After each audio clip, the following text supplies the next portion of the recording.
kinukuha niya po agad yung, hindi ko po mismong parang lumalaban po dito sa kaliwa.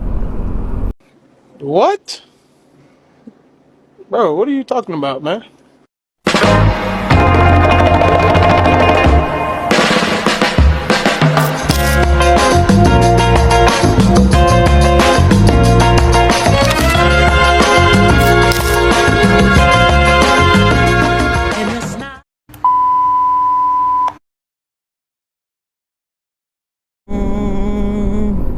Parang comfortable po mga kuis ng gulong na to, at parang hindi naman po siya magano matagtag na sinasabi po niya, at parang normal pa rin po siya, hindi po siya matagtag mga kuis. Naulit ko po, hindi po to sponsor. Ayun mga kuis, hindi po ako sponsor ng Corsa Cross S ng at kung iniisip po nila at sinasabi po nila na magiging mabagal tong aking motor, pero mukhang hindi naman po, at ganun pa rin naman po ang kanyang takbo, at parang ang komportable mo talaga mag-drive pag itong gamit mo, hindi po siya madulas. At sa paliko naman po ay wala din po akong masabi, parang komportable ko po talaga siya.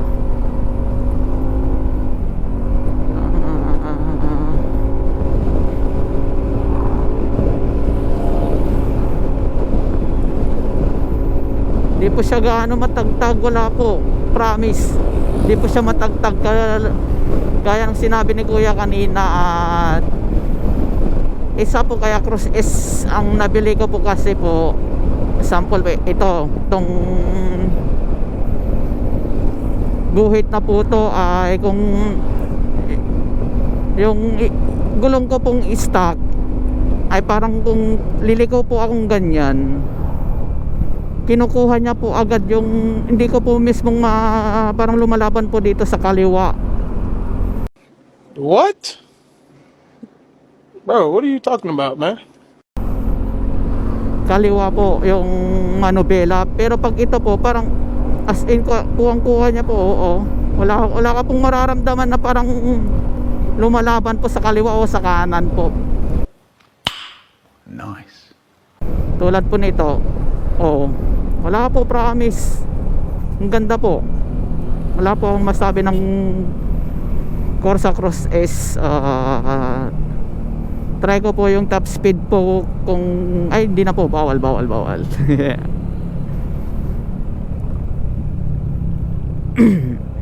Try po natin sa off-road po mamaya, kung ito po ay basic na lang po, kung may mararamdaman po tayong matagtag po, o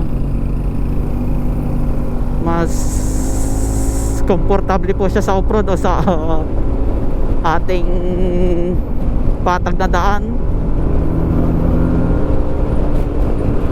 Pero promise po, wala po, ang ganda po. Naulit ko po, hindi po sponsor po ng Corsa Cross S Platinum po, hindi po kung bibili man po kayo ng ganitong gulong po, ay sasabihin ko na po, mismong Takara po na shop po ang pagbilhan niya po. Promise po, malalaki po ang tipid, makakatipid po kayo, malaki pong tipid nyo po.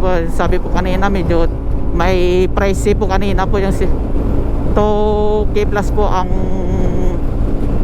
likod po. Ito po medyo off-road po dito mga guys.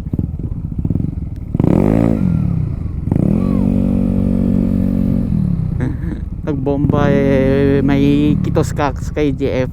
Sana all may kumukurot.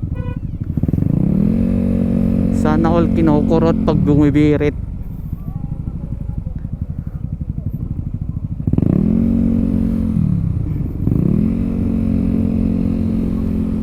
Ang sweet.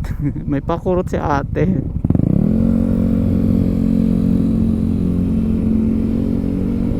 Ito mga kuys, medyo off-road po ang ating dadaanan. Ito po yung ginagawa nilang bypass road po sa Santa Lucia, Urdaneta to. to Bacag Villasis po. Alright. Mukhang wala po tayong nararamdaman. Mukhang basic na basic.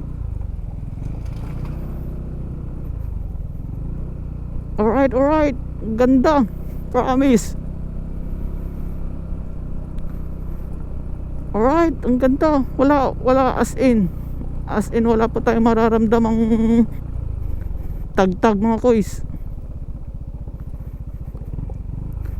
Bale, ang titignan na lang po ulit natin is yung sinasabi ni Kuya na pag napudpud po is mukhang hindi po pantay daw ang pagkakapudpud nito. Yun na lang po natin na titignan po natin kung ganun nga pong mangyayari. Alright mga koys. Bale, balitaan ko po kayo bago mag 2 months or 3 months po mga koys.